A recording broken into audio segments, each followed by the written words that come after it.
Autumn is here and so are we, with the third episode of CoronaTube. As you probably all know, COVID-19 is back in full force. So we wanted to talk about rising infection figures today and to try to get to the bottom of things. Would you like to know what COVID is doing to our lives? Our team from CoronaTube Saxony will let you know. I'm Holger, and this is Mike. Let's go!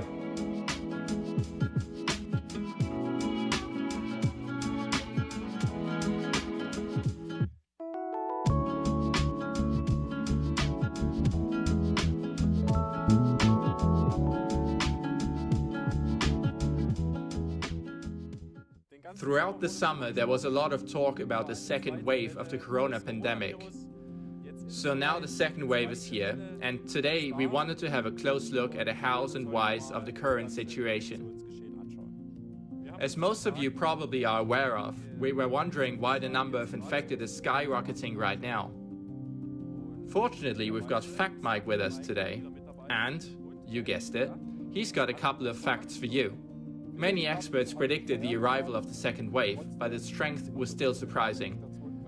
Where do all those new infections come from? Why is it happening so quickly, and why isn't it limited to certain hotspots but spreading across the entire country?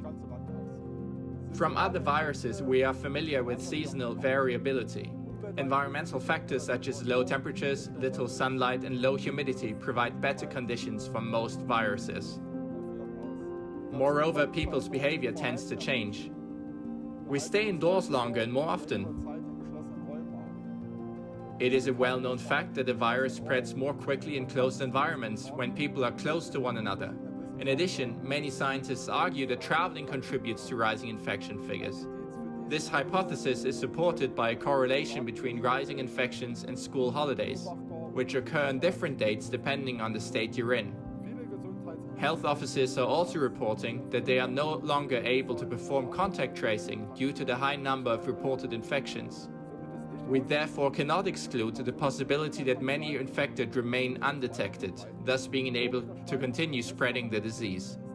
The rising figures cannot be explained with reference to test capacities alone. This is evidenced by the increasing number of sick and intensive care units.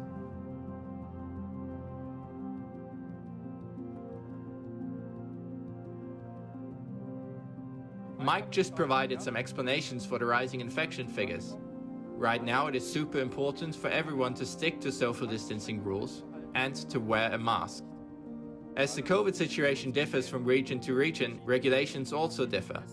So please look closely at the specific rules of your region, checking whether and where you have to wear masks outdoors. We want to share some good news too though.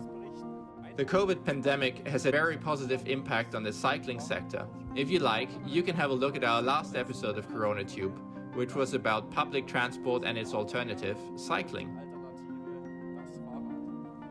In March and April, revenues of the cycling sector went up by 20 to 30% when compared to 2020. Those figures were exceeded in May.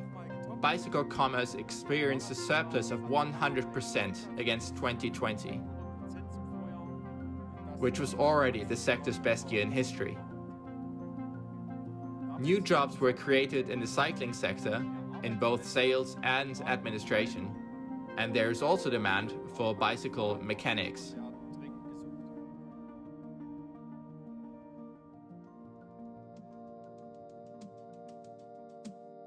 So this was CoronaTube for today.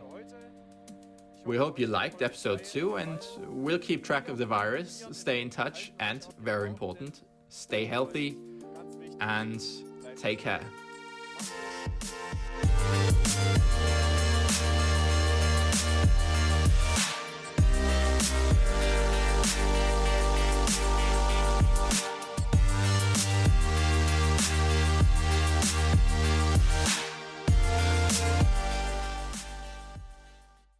I've got a small addition to our video.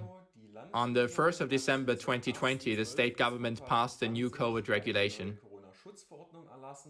There is now a limited curfew in much of Saxony and masks must be worn in most places. Please have a look at local government websites to find out more on the new rules. When we made this video, we didn't have this information yet, so that's why we added this section.